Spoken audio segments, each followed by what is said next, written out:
नमस्कार, आप देख रहे हैं एनबी न्यूज। मैं आपके साथ रवि राजपूत। हमारे खास कार्यक्रम आपड़ू उत्तराखंड में आप सभी का स्वागत है। देहरादून पुलिस लाइन में आयोजित कृष्ण जन्माष्टमी उत्सव कार्यक्रम में राज्यपाल गुरमीत सिंह बतौर मुख्य अतिथि और मुख्यमंत्री पुष्कर सिंह धामी ने प्रतिभाग किया। कार्यक्रम के दौरान कलाकारों द्वारा भगवान कृष्ण और राधा पर आधारित भजनों को प्रस्तुत किया गया, जिसने पूरे वातावरण को भक्तिमय कर दिया। वहीं मुख्यमंत्री पुष्कर सिंह धामी ने सभी को कृष्ण जन्माष्टमी की शुभकामनाएं दी है।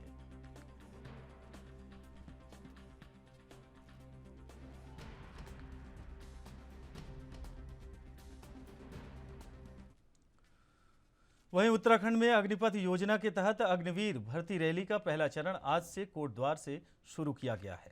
पहले दिन चमोली जिले की जोशीमठ, चमोली, पोखरी, कर्णप्रयाग घाट, देवाल, नारायण, बगड़ और अदीपदरी तहसीलों के युवाओं ने भाग लिया। प्रदेश में यह भर्ती प्रक्रिया आज से 29 अगस्त तक चलेगी। इस 10 दिवसीय भर्ती रैली में शामिल होने के लिए गढ़वाल मंडल के लगभग 60,000 युवाओं ने पंजीकरण कराया। इस भर्ती को लेकर सीएम धामी ने कहा कि अग्निवीर योजना राष्ट्रीय हित में लाई गई योजना है। अग्निवीर योजना के माध्यम से उत्तराखंड के हजारों लोगों को देश सेवा करने का मौका मिलेगा।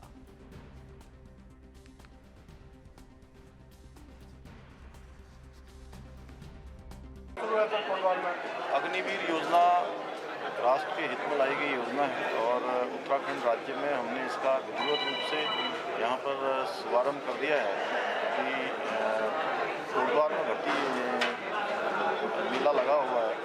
इस भर्ती मेले के माध्यम से हजारों लोगों को अग्निवीर योजना के माध्यम से देश सेवा का मौका मिलेगा। इसके लिए मैं हमारे देश के प्रधानमंत्री मोदी जी का धन्यवाद करना चाहता हूँ कि उत्तराखंड के नौजवानों को अधिकाधिक अवसर इसमें मिलेंगे।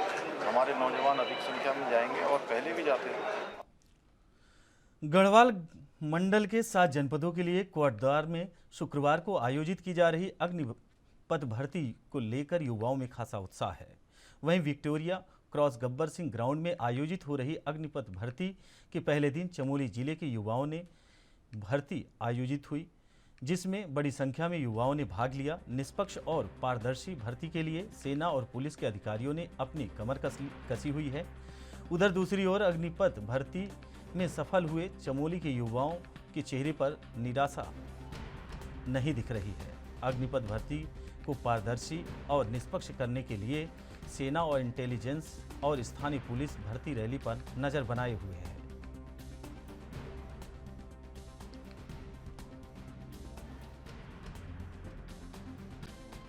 जी सर, अनुभव तो यह रहा कि जो हमारी हाइट है 1.65 होने के बावजूद भी हम भर्ती नहीं हो पाए, जबकि 1.63 में हम भर्ती हो सकते थे, फिर भी हम 1.65 होने के बावजूद भी भर्ती नहीं हो सके। उन्होंने इस टाइम 1.66-67 कर दी भर्ती। दौड़ का क्या रहा? दौड़ में क्या है स्थिति अंदर? दौड़ भी यही है, जो बंदे थे इसमें 300 लड़के दौड़े जा रहे हैं, उसमें से सिर्फ 10 या 12 लड़के हो रहे। क्या नाम है? मेरा नाम सौरभ सिंह है। कुछ चेंज था इसमें, क्या था मतलब? तो भाई जी चेंज तो यही था कि ज़्यादा बंदे भी लिए नहीं गए और बस 300 बंदे दौड़ाए गए और 14-15 ही बच्चे लिए गए। हर ग्रुप में ऐसे ही हो रहा था, 14-15 बच्चे बस। टाइमिंग का क्या रहा? टाइमिंग सही थी, 5-20 5-15 5-20 ऐसे ही कुछ थी। क्या देखने को मतलब जैसे अग्निवीर भर्ती पहली भर्ती थी, क्या कुछ मतलब इसमें मतलब लड़कों को कम लिया। उत्तराखंड के बाजपुर में श्री कृष्ण जन्माष्टमी के पर्व पर विश्व हिंदू परिषद, दुर्गा वाहिनी और मातृशक्ति की महिलाओं ने कार्यक्रम आयोजित किया। कार्यक्रम का शुभारंभ मुख्य अतिथि प्रांत शाह संयोजिका प्रिया सिंह ने दीप प्रज्वलित कर किया, जिसके उपरांत श्री कृष्ण जन्माष्टमी की सुंदर झांकियां दिखाई गईं और महिलाओं ने डांडिया नृत्य कर सभी का मन मोह लिया। विश्व हिंदू परिषद मातृशक्ति की प्रांत शाह संयोजिका प्रिया सिंह ने कहा कि विश्व हिंदू परिषद का स्थापना दिवस श्री कृष्ण जन्माष्टमी के दिन मनाया जाता है। इसी के चलते आज कार्यक्रम धूमधाम के साथ आयोजित किया गया है। साथ ही उन्होंने कहा कि सभी लोगों को अपने घरों में श्री कृष्ण जन्माष्टमी के पर्व पर कार्यक्रम आयोजित करना चाहिए।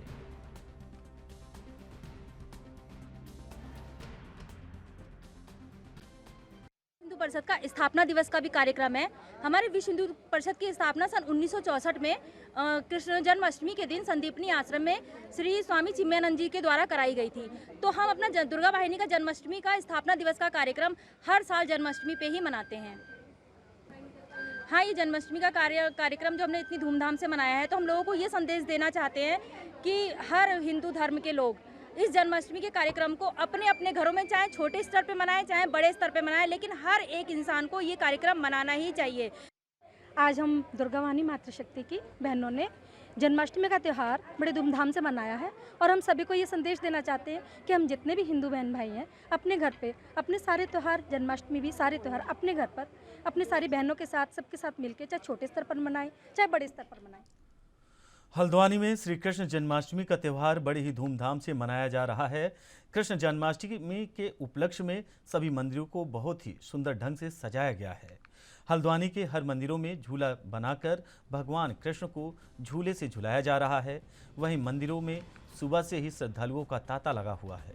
सुंदर सुंदर झांकियों की तैयारियों के लिए मंदिरों में तैयारियां जोरों शोरों पर चल रही हैं।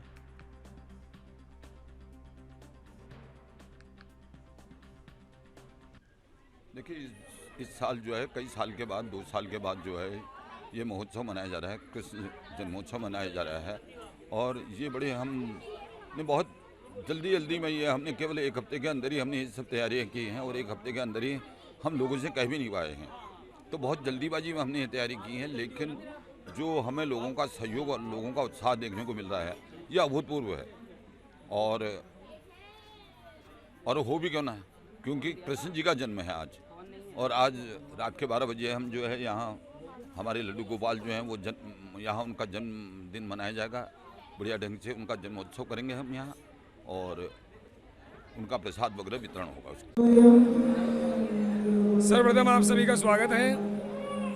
आज हल्द्वानी नगर के साथ साथ संपूर्ण उत्तराखंड में, भारतवर्ष में श्री कृष्ण जन्माष्टमी महोत्सव की धूम है। हालांकि हमारे भारत में जैसे कि मथुरा, वृंदावन, इस महोत्सव को कल मनाया जाएगा, लेकिन वैष्णव संप्रदाय के माध्यम से मैं बताना चाहूँगा कि अष्टमी तिथि रात्रि में 12 बजे आज की है, तो इसलिए इस बार तो व्रत जो होगा वो आज हो चुका है और कल वैष्णव संप्रदाय का यह व्रत होगा। राम मंदिर में आज बहुत ही भव्यता के साथ यह कार्यक्रम मनाया जा रहा है। प्रातःकालीन 4 बजे से भगवान का मंगला आरती के बाद श्रृंगार किया गया, जैसा कि आप सभी ने दर्शन किए। और अभी 7 बजे से प्रख्यात गायकों द्वारा यहाँ पे भजन संध्या का आयोजन और ठीक रात्रि 12 बजे ठाकुर जी की पावन आरती होगी। आरती के बाद 56 भोग, पंचामृत, फल, मक्खन, मिश्री का प्रसाद सभी भक्तों में वितरित किया जाएगा। और आनंद के साथ आज के कार्यक्रम को विराम देके कल के कार्यक्रम की तैयारी, कल भी हमारे भाई शिवम तिलकधारी जी, भाई प्रभाकर जोशी जी रहेंगे।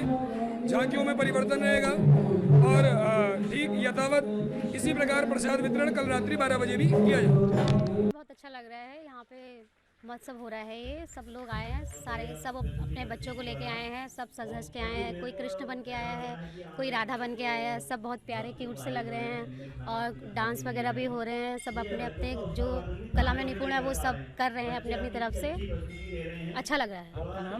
मेरा नाम बीना बिस्ट है और ये मेरी बेटी है त्रिशा बिस्ट और ये मेरे हस्बैंड है। 2-3 वर्ष जो है कोरोना काल ने खा दिए थे, लेकिन कृष्ण जन्मोत्सव तब भी हुआ। लेकिन आज जो हर्ष और उल्लास के साथ पूरे हल्द्वानी में, हल्द्वानी ही नहीं पूरे देश विदेशों में भी आज कृष्ण का जन्म बड़े उत्साह के साथ मनाया जाता है। ये हम लोगों के लिए गर्व की बात है कि कृष्ण भगवान के पद चिन्हों पर आज समाज लगातार उत्तरोत्तर वृद्धि की ओर बढ़ रहा है। और आज जब देख रहे हैं हम लोग राम मंदिर के प्रांगण में खड़े हुए हैं, कितना उत्साह लोगों में है और ऐसे उत्साह से हम जो है लगातार धर्म की ओर अग्रसर हो रहे हैं और इस धर्म के आधार पर ही हम इस देश को आगे ले जाएंगे। और मैं आप लोगों के चैनल के माध्यम से सभी देशवासियों को, प्रदेश वासियों को, और मैं व्यापारी प्रतिनिधि हूं, इसलिए व्यापारी साथियों को भी कृष्ण जन्माष्टमी की बहुत बहुत बधाई देता हूं। उत्तराखंड के हल्द्वानी में विधायक और पूर्व शिक्षा मंत्री अरविंद पांडे ने सियाचिन में 38 साल पहले शहीद हुए चंद्रशेखर हरबोला के परिजनों से मुलाकात करने उनके डहरिया स्थित आवास पहुंचे। वहीं विधायक अरविंद पांडे ने कहा कि उत्तराखंड की धामी सरकार सैनिकों और शहीदों के सपनों को पूरा करने का काम कर रही है। और उन्होंने आगे क्या कुछ कहा है, सुनिए।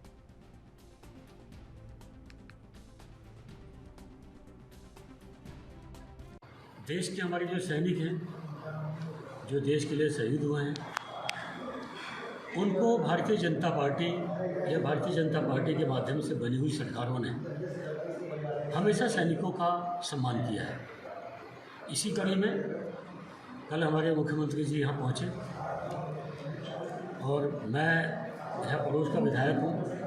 इस नाते मैं मुख्यमंत्री जी का धन्यवाद देना चाहूँगा कि वो अपने सारे कार्यक्रम छोड़ के आके शहीद परिवार पर संवेदना दी, उनका बच्चों का परिवार का हौसला बढ़ाने का काम किया जी। और यह भी तय है कि जो शहीद के नाम पे उनके नाम को जिंदा रखने के लिए लंबे समय तक आने वाली पीढ़ी उनका नाम याद करें। इस नाते विभिन्न योजनाओं का, सड़कों का, पार्कों का उनके नाम पे नाम रखा जाए। ये क्षेत्रवासियों की भी मांग है, संस्थाओं ने मांग की है और मुझे पूरा विश्वास है कि मुख्यमंत्री जी शहीद के सम्मान में इन सब चीज़ों की बहुत जरूरत। उत्तराखंड के चंपावत में लोहाघाट उप जिला चिकित्सालय में नाइट ड्यूटी में तैनात महिला डॉक्टर कृतिका सती और अन्य कर्मियों के मारपीट और जान से मारने की धमकी का मामला सामने आया है।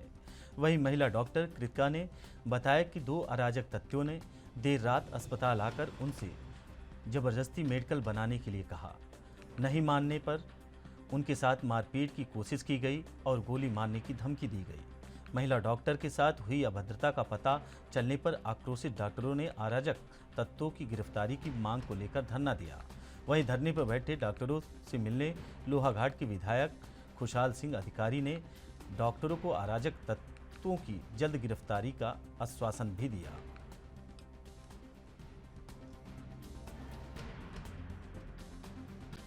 धमकाने लग गए कि हम तुम्हें बंदूक से मार देंगे और गलत सलत मेडिकल बनाने के लिए हमें बाध्य किया गया, जिसके लिए हम लोग काफ़ी डर चुके थे।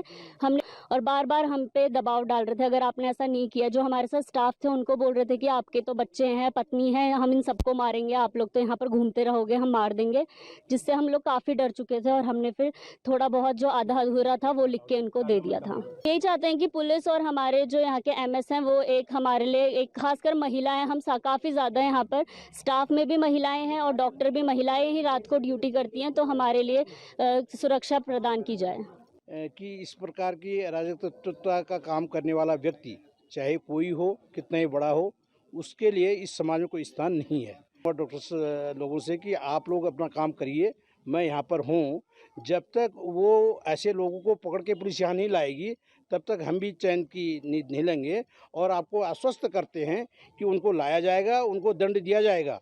ऐसे लोगों को जब तक हम दंड नहीं देंगे तब तक ये समाज में ऐसे लोगों का बोलबाला बढ़ते जाएगा। और बड़ा सौभाग्य की बात है कि इस बार हमारे पास डॉक्टर भी बहुत हैं और अच्छे डॉक्टर यहाँ पर आए हैं। ये हमें आज सुबह डॉक्टर द्वारा शिकायत मिल गई है कि उनके हॉस्पिटल में रात में जो लेडी अफसर है, उनके जो स्टाफ है, उनके साथ 2 शहर के ही एक जो कि इसमें हिस्ट्री शीटर है और एक अन्य लड़का है, इसके द्वारा जो है अभद्रता की गई और उन्हें जबरदस्ती मेडिकल बनाने के लिए फोर्स किया, उनके सरकारी कार्य में बाधा पहुंचाई गई। हमारे संज्ञान में आया है कि डॉक्टर्स द्वारा इस बात का विरोध किया जा रहा है कि उनके साथ ये घटना हो रही है, तो हमारे द्वारा इसमें तुरंत उनका मुकदमा पंजीकृत कर दिया है। और टीम उत्तराखंड के हरिद्वार में महिला के साथ दोस्ती कर वीडियो चैट करना एक बिजनेसमैन को भारी पड़ गया। मुंबई की महिला ने बिजनेसमैन को ब्लैकमेल कर 45 लाख रुपए ठग लिए। जब महिला की डिमांड खत्म नहीं हुई तो पीड़ित ने कोर्ट में शिकायत देकर कार्रवाई की मांग की। कोर्ट के आदेश पर हरिद्वार की रानीपुर कोतवाली में मुकदमा दर्ज कर लिया गया है। पीड़ित कारोबारी संदीप कुमार ने बताया कि साल 2016 में वह किसी काम से मुंबई गया था, जहां होटल में बार में उसकी एक महिला से दोस्ती हुई और उससे लगातार बातें होने लगी। बाद में महिला ने उसके साथ वीडियो चैट भी शुरू कर दिया।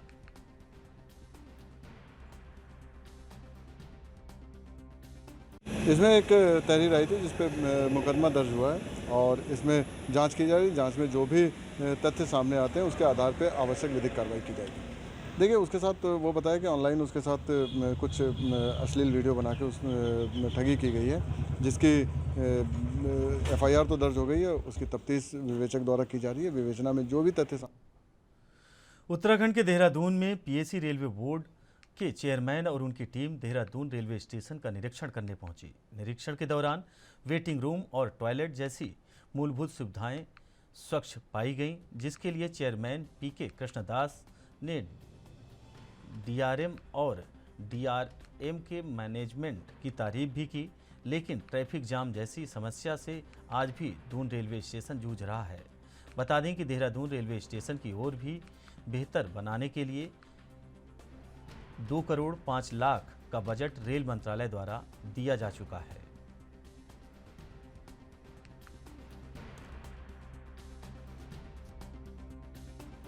रेलवेज की तरफ से PSC committee, passenger amenities committee का इंस्पेक्शन देहरादून रेलवे स्टेशन का रखा गया था।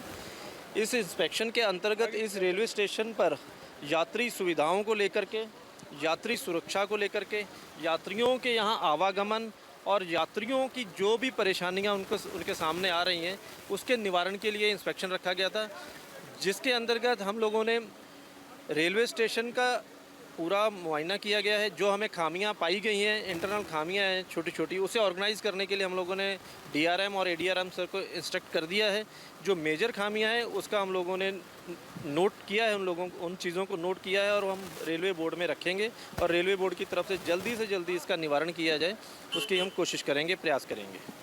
ये बताना चाहूँ, उत्तराखंड से मैं पहली PSC मेंबर यहाँ से बनी हूँ और मेरा पहला प्रयास था कि उत्तराखंड जिस तरह से डेवलप कर रहा है, हमारा रेलवे, जिस तरह हमें माननीय प्रधानमंत्री जी ने रेलवे को बहुत महत्व दिया, तो क्यों नहीं हमारे उत्तराखंड में भी हो।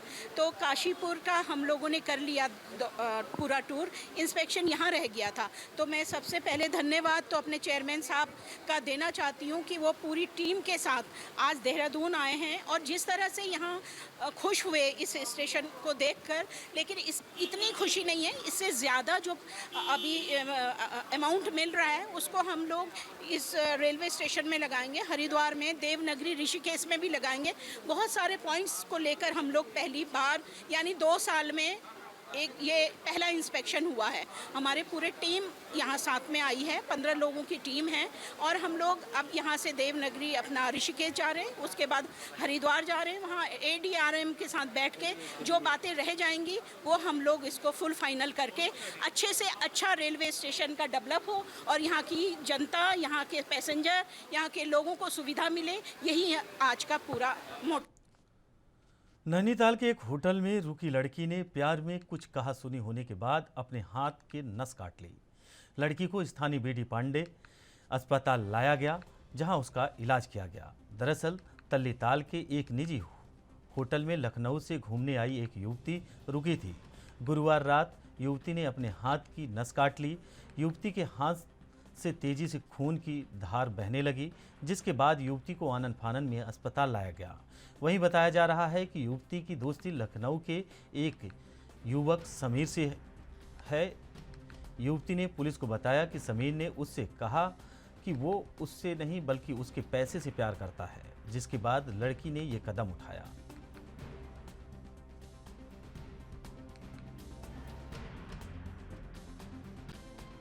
एक युवती आई थी हमारे पास अभी, वो किसी यहाँ पर होटल में कहीं घूमने आए थे, कहीं बाहर से, किसी होटल में ठहरी हुई थी। तो अभी उसे कोई यहाँ पे लेके आया तो देखा गया कि उसके हाथ में अपने कट लगा रखे थे, जो कि इंजरी तो कोई ऐसी हार्ड वो नहीं थी, सिंपल इंजरी थी। लेकिन देखा गया कि पहले भी उसके निशान थे चोट के वहीं उसी जगह पर, और थोड़ी शराब के नशे में भी थी। तो हमने सारी यहाँ से पुलिस इंक्वेस्ट वगैरह भेज दी है और सारा एक्सीडेंटल लेसन हमने नोट कर लिया है और प्राइमरी ट्रीटमेंट देके उसे हमने छुट्टी कर दी। Thank you doctor. है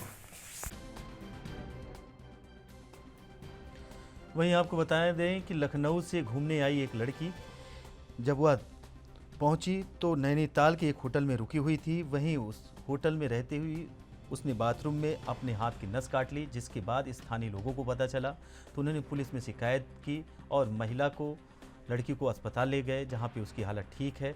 वहीं आपको बता दें कि लड़की ने जो कारण बताया है, उसका प्रेमी से उसकी आपस में अनबन को लेकर उसने हाथ काटा है। आपको बता दें कि BD पांडे अस्पताल लाया गया था लड़की को, जहां उसका इलाज किया गया। दरअसल तल्लीताल के एक निजी होटल में लखनऊ से घूमने आई एक युवती रुकी थी। गुरुवार रात युवती ने अपने हाथ की नस काट ली। युवती के हाथ से तेजी से खून की धारा बहने लगी, जिसके बाद युवती को आनन फानन में अस्पताल लाया गया। वहीं बताया जा रहा है कि युवती की दोस्ती लखनऊ के एक युवक समीर से है। युवती ने पुलिस को बताया कि समीर ने उससे कहा कि वो उससे नहीं बल्कि उसके पैसों से प्यार करती है।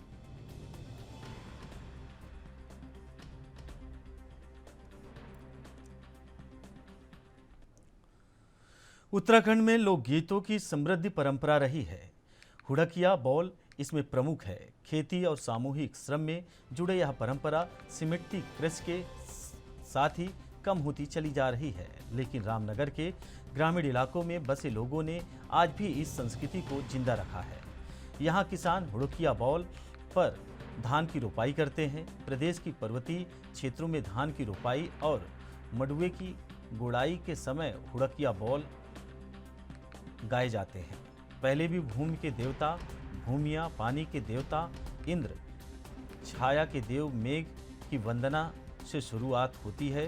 फिर हास्य और वीर रस आधारित रजुला, मालूशाही, सिंधु बिंदु, जुमला, बैराड़ी आदि पौराणिक गाथाएं गाई जाती है। हुड़के की गमक और अपने बोलों से कलाकार काम में फुर्ती लाने का प्रयास करते हैं। हुड़के की थाप पर लोकगीतों में ध्यान लगाकर महिलाएं तेजी से रोपाई के कार्य को भी निपटाती हैं। ये हमारी पौराणिक सांस्कृतिक विधा है। पहले सामूहिक खेतियां होती थी और खेती में काम करते समय किसानों को ज़्यादा थकान ना हो, उबाऊपन ना हो, इसलिए उसके साथ एक आदमी हुड़का बजा के गाना गाता था, तो उनका मनोरंजन भी होता था और काम भी जल्दी होता था। तो आज ये विधा लगभग विलुप्त सी हो गई है, तो इसलिए हमें हमारी पुरानी पीढ़ी ने विधा हमको सौंपी थी, तो हमारी जिम्मेदारी बनती है कि हम अगली पीढ़ी को इसको सौंप के जाएं। उसी के तहत पिछले 2-3 साल से हम रामनगर में इस फार्म पे ये। वहीं उत्तराखंड के हरिद्वार में शिक्षा विभाग की लापरवाही स्कूल बच्चों पर भारी पड़ रही है। लालढांग क्षेत्र के समसपुर कटेबड़ स्थित प्राथमिक विद्यालय में पिछले 1 सप्ताह से बिजली नहीं है। बिजली का बिल जमा ना होने के चलते विद्युत विभाग ने स्कूल का कनेक्शन काट दिया है, जिससे बच्चों को भारी गर्मी से बिना पंखे के पढ़ना पड़ रहा है। आपको बता दें कि ये हाल सिर्फ एक स्कूल का नहीं, ऊर्जा निगम की ओर से दूसरे स्कूलों की बिजली भी काटी गई है। स्कूल के शिक्षकों का कहना है कि बिना बिजली के स्कूल का शिक्षण कार्य प्रभावित हो रहा है। बिजली का बिल जमा न होने की जानकारी शिक्षा विभाग के अधिकारियों को पहले दी गई थी। उनके पास छोटे बच्चे हैं, क्योंकि वो छोटे बच्चों को पढ़ा रही हैं और छोटे बच्चे बड़ी गर्मी में परेशान हो रहे हैं, ना पंखा है ना कुछ आज के समय, और ऊपर से और विद्यालय का वर्तमान में जो है विद्यालय के ऊपर जो है 28,000 का बिजली का बिल था, लेकिन शिक्षा विभाग को अनेक आग्रह करने के बावजूद भी उन्होंने जो है विद्यालय का जो है बिजली कनेक्शन काट दिया। लेकिन बिना बिजली के जो है बड़ी समस्या रही। 4 से 5 घंटे विद्यालय में काटना अत्यंत दुर्भर हो रहा है बच्चों के लिए भी। अब बच्चे जो है 3 से 4 घंटे बाद ही कहने लगते हैं सर गर्मी लग रही है, सर छुट्टी कर दो। उत्तराखंड के चमोली में ऋषिकेश कर्णप्रयाग रेलवे लाइन निर्माण से प्रभावित गोचर क्षेत्र के भटनगर, गोचर और रानो के ग्रामीणों ने रेलवे निगम और निर्माणाधीन कंपनी पर वादा खिलाफी का आरोप लगाया।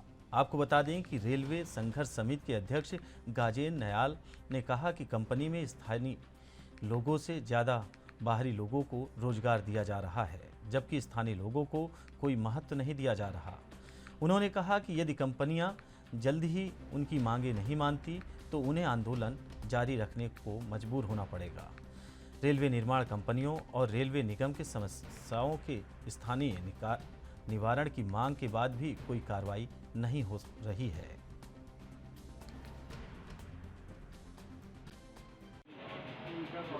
हमारी मांगे पिछले जब से रेलवे यहाँ पर आई है तब से हमारी जो बुनियादी मांगे हैं आरबीएनएल द्वारा पूरी नहीं की जा रही, और जो उसके नीचे अधीनस्थ कर्मचारी हैं वो भी हमारी बातें नहीं सुन रही। मजबूर होकर हमें यहाँ पर धरना स्थल पर बैठना। क्या कुछ हमारी मांगे हैं कि स्थानीय लोगों को रोजगार दिया जाए, यहाँ पर कंपनी आ गई है, हमारे रास्ते बंद हो गए हैं, मुर्दा घाट का रास्ता बंद हो गया है, ब्लास्टिंग से लोगों के मकानों पे दरार आ गई है, उसका मुआवजा नहीं दे रहे हैं।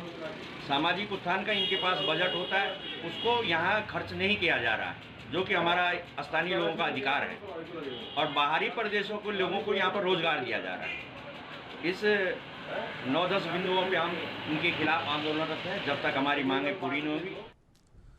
वहीं सामुदायिक स्वास्थ्य केंद्र बाजपुर में कुमाऊं कमिश्नर दीपक रावत ने निरीक्षण किया। निरीक्षण के दौरान अनेकों कमियां सामने आई। इस दौरान उन्होंने जनरल मेडिकल, डॉक्टरों की उपस्थिति, दवाइयों की कमी और अस्पताल की साफ सफाई व्यवस्था आदि की ओर से विशेष ध्यान दिया। निरीक्षण के दौरान स्वास्थ्य केंद्र में हड़कंप मचा रहा।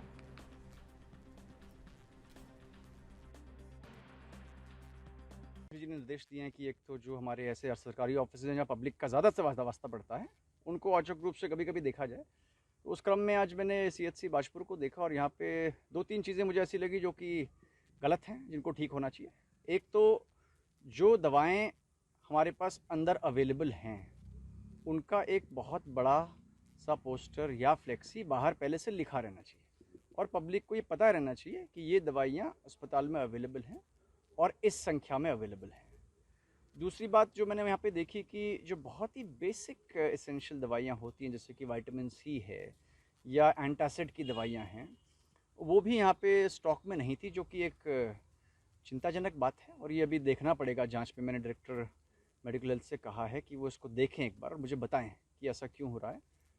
थर्डली, कुछ ऐसी दवाओं के बारे में पता चला जो कि स्टॉक में तो निल हैं, लेकिन मौके पे दवाइयाँ मौजूद हैं, उनका कुछ लोगों के लिए इस्तेमाल हो रहा है, कुछ के लिए नहीं हो रहा है।